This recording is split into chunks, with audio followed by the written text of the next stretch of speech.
سلام دوستان عزیز. آیا تا به حال شده بخواین با کسی انگلیسی حرف بزنید اما ندانید از چی جمله برای شروع مکالمه استفاده بکنید؟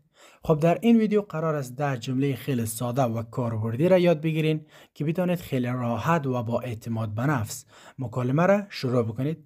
و اصلا مهم نیست که سطح زبانتان مبتدی است، متوسط است و یا پیشرفته.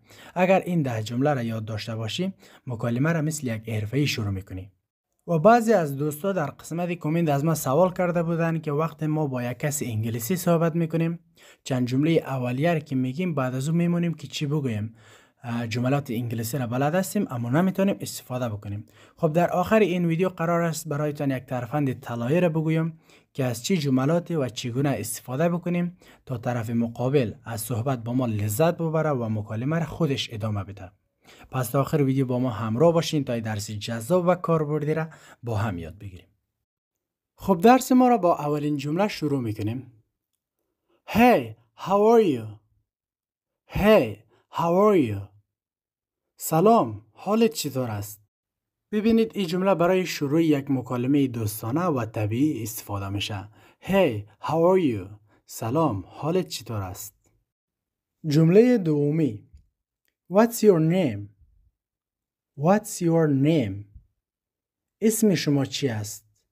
What's اما شکل کوتاه شده what is است. Your name اسم شما. What's your name اسم شما چی است؟ این جمله پایه ترین سوال برای آشنایی است که در هر آشنایی از این جمله 100% استفاده میشه. What's your name اسم شما چی است؟ جمله سومی. Where are you from? Where are you from? اهل کجا هستی؟ این جمله برای ایجاد یک ارتباط فرهنگی استفاده میشه که او طرف مقابل اهل کجا است، بعدش تو میگه اهل کجا هستی و مکالمه ادامه پیدا میکنه. جمله چهارمی. Nice to meet you. Nice to meet you. از آشنایی با شما خوشحالم. این جمله برای بیان ادب و صمیمیت استفاده میشه. شما با یک کسی تازه آشنا میشین، میگین nice to meet you. از آشنایی با شما خوشحالم. البته اگر از آشنایی با او شخص خوشحال باشین. جمله پنجمی. Do you study or work? Do you study or work? میگه آیا تو درس میخونی یا کار میکنی؟ study درس خواندن، work کار کردن. این جمله برای فهمیدن وضعیت فعلی فرد استفاده میشه که گفته do you study or work. آیا تو درس میخونی یا کار میکنی؟ جمله ششمی. What do you do in your free time? What do you do in your free time? What do you do چی کار میکنی؟ In your free time. Free time وقت آزاد میشه. میگه در وقت آزاد خود چی کار میکنی؟ این جمله برای بحث های جالب استفاده میشه که بعدا طرف مقابل میگه چی کار میکنی و بعد تو میگه چی کار میکنی و بحث جالب تر میشه و مکالمه ادامه پیدا میکنه. جمله هفتمی. Have you been here before? Have you been here before? آیا قبلا اینجا بودی؟ این جمله مناسب برای جاهایی که شما با یک شخصی در یک مکان جدید میرید و از این جمله استفاده میکنید. Have you been here before? آیا قبلا اینجا بودی؟ جمله هشتمی. Do you like this place? Do you like this place? از اینجا خوشت آمد؟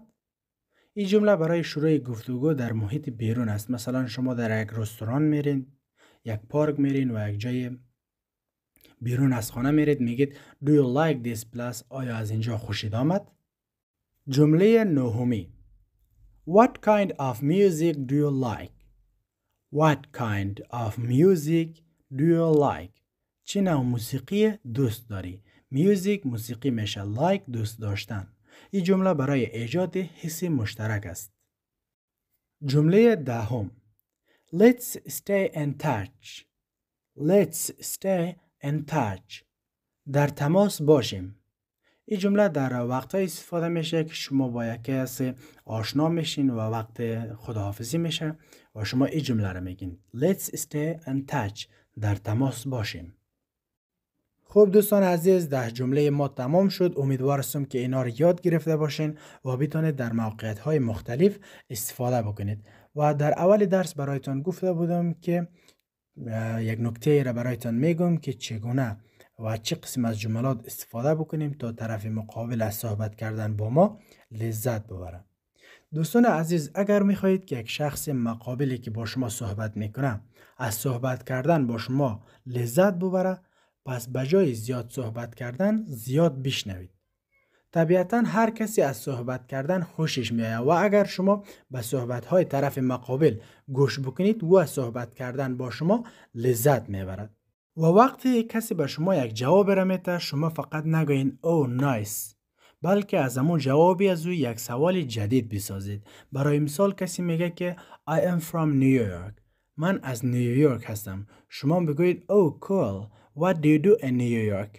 میگه او عالی، در نیویورک چیکار میکنی؟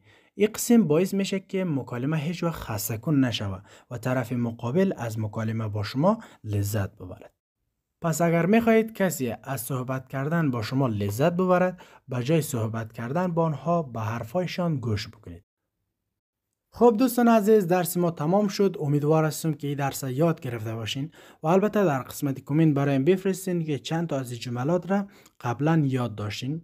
و اگر این درس برایتان مفید بود، ویدیو را لایک بکنید و با دوستانتان بفرستین.